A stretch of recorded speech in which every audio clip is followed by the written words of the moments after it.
ஆனா நில்லுங்க ஐயா, ஏன் அப்படி ஓடுறீங்க? ஆமா, நீங்க என்ன கேள்வி கேட்டீங்க? உலகுக்கெல்லாம் ஒரே கடவுள் என்று அவர் சக்தியோடு சிவனும் உண்டென்றார். முத்தொழிலுக்கு கர்த்தா யார் என்று கேட்டேன். 4 வேதங்களுக்குள் அடங்கிவிட்டது என்றார்.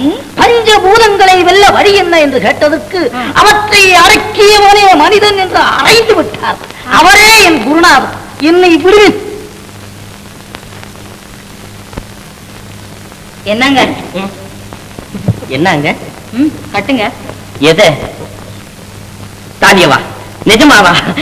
நலிகீட நவமோக நாங்க நலிகீட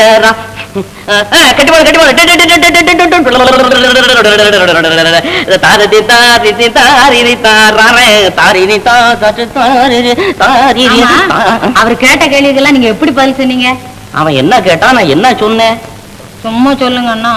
ஓ அதுவா? ஒரு விரலை காட்டி கொண்டு விடுவேன். நான் 2 விரலை காட்டி அதுக்கு முன்னால கண்ணை தோண்டி விடுவேன். அவன் 3 விரலை காட்டி நான் போட்டு விடுவேன். அப்ப 4 விரலை காட்டி அதை கலைச்சு விடுவேன். அவன் 5 விரலை காட்டி அரைஞ்சன்னா தெரியுமாண்ணா, நான் அதுக்கு முன்னால குத்தி விடுவேன்னா அவன் கத்திக்கிட்டு ஓடி போயிட்டான். ஐயோ ஐயோ, நீ புத்திசாலி நினைச்சு நான் புத்தி கட்டு போனேன்னு. அப்படியெல்லாம் ஒண்ணும் போயிடாத. ஆமா, புத்திசாலித்தனம்னா நீ என்ன நினைச்சுக்கிட்டு இருக்கிற? என்ன விட நீ புத்திசாலியா? உன்னை விட நான் புத்திசாலி தான். அவமானம் அவமானம். அப்படின்னா நான் கேட்கிற கேள்விக்கு பதில் சொல். கேளு. உருவம் இல்லாத கல், 5 கல், என்னன்னா கல்? இது தெரியாதா? கருங்கல், செங்கல், வைரக்கல், திண்டுக்கல். அட குண்டுக்கல். கருங்கல்லுக்கு உருவம் இல்லையா? அதுதான் இவ்வளவு பெருசு இருக்குதே. நான் கேட்கறது 5 கல், உருவம் இல்லாத கல். ஏன் முழிக்கிற? நான் சொல்றேன் கவனி. ஆகாயத்திலே ஒரு கல், அது கருக்கல். பூமியிலே ஒரு கல், அது சருக்கல்.